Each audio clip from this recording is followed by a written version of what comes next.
अकबर बीरबल की कहानियाँ। अकबर बीरबल की कहानी। सोने का खेत। अकबर के महल में कई कीमती सजावट की वस्तुएं थीं, लेकिन एक गुलदस्ते से अकबर को खास लगाव था।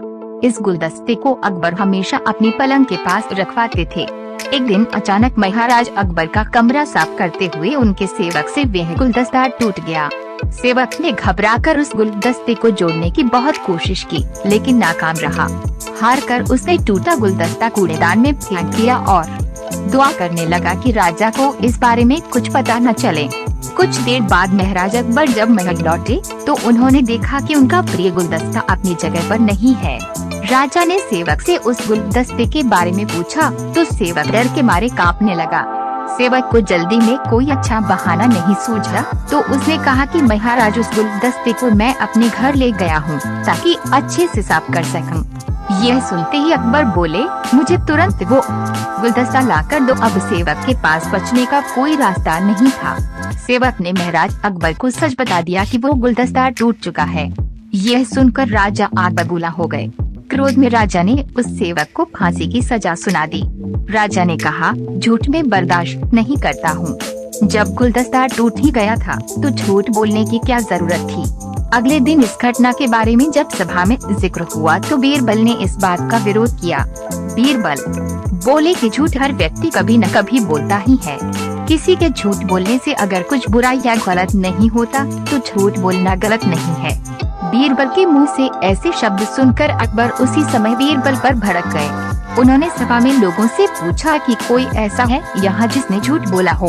सबने राजा को कहा कि नहीं, वो झूठ नहीं बोलते। ये बात सुनते ही राजा ने बीरबल को राज्य से निकाल दिया। राज दरबार से निकलने के बाद बीरबल ने ठान ली कि वो इस बात को साबित करके रहेंगे कि हर व्यक्ति अपने जीवन में कभी न कभी झूठ बोलता है।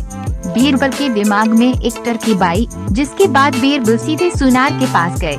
उन्होंने जौहरी से सोने की गेहूं जैसी दिखने वाली बाली बनवाई और उसे लेकर महाराज अकबर की सभा में पहुंच गए। अकबर ने जैसे ही बीरबल को सभा में देखा तो पूछा कि अब तुम यहाँ क्यों आए हो। बीरबल बोले, जहाँ पनाहा जैसा चमत्कार होगा जो किसी ने कभी नहीं देखा होगा। बस आपको मेरी पूरी बात सुनी होगी। राजा अकबर और सभी सभापतियों की जिज्ञासा बढ़ गई और राजा ने बीरबल को अपनी बात कहने की अनुमति दे दी। बीरबल बोले, आज मुझे रास्ते में एक सिद्ध पुरुष के दर्शन हुए। उन्होंने मुझे ये सोने से बनी गेहूं की बाली दी है और कहा कि इसे जिस भी खेत में लगाओगे वहाँ सोने की फसल उगेगी। अब इसे लगाने के लिए मुझे आपके राज्य में थोड़ी सी जमीन चाहिए। राजा ने कहा, यह तो बहुत अच्छी बात है, चलो हम तुम्हें जमीन दिला देते हैं। अब बीरबल कहने लगे कि मैं चाहता हूँ कि पूरा राज दरबार ये चमत्कार देखे। बीरबल की बात मानते हुए पूरा राज दरबार खेत की ओर चल पड़ा। खेत में पहुंचकर बीरबल ने कहा कि सोने से बनी गेहूं की बाली से फसल तभी उगेगी जब इसे ऐसा व्यक्ति लगाए जिसने जीवन में कभी झूठ न बोला हो। बीरबल की बात सुनकर सभी राज दरबारी खामोश हो गए और कोई भी गेहूं की बाली लगाने के लिए तैयार नहीं हुआ।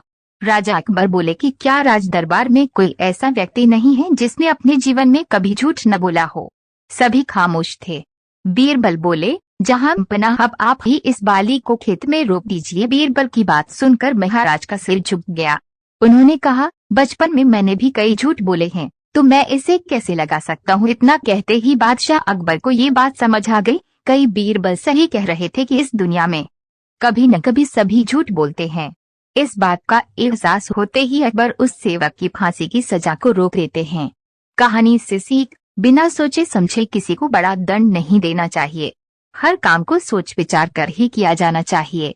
साथ ही एक छोटे से झूठ की वजह से किसी व्यक्ति का आकलन भी नहीं किया जाना चाहिए, क्योंकि कुछ परिस्थितियां ऐसी होती है कि लोग झूठ। हमारे चैनल को लाइक करें, सब्सक्राइब करें और कमेंट जरूर करें और बेल आइकॉन को जरूर दबाएं ताकि आपको नोटिफिकेशन मिलता रहे।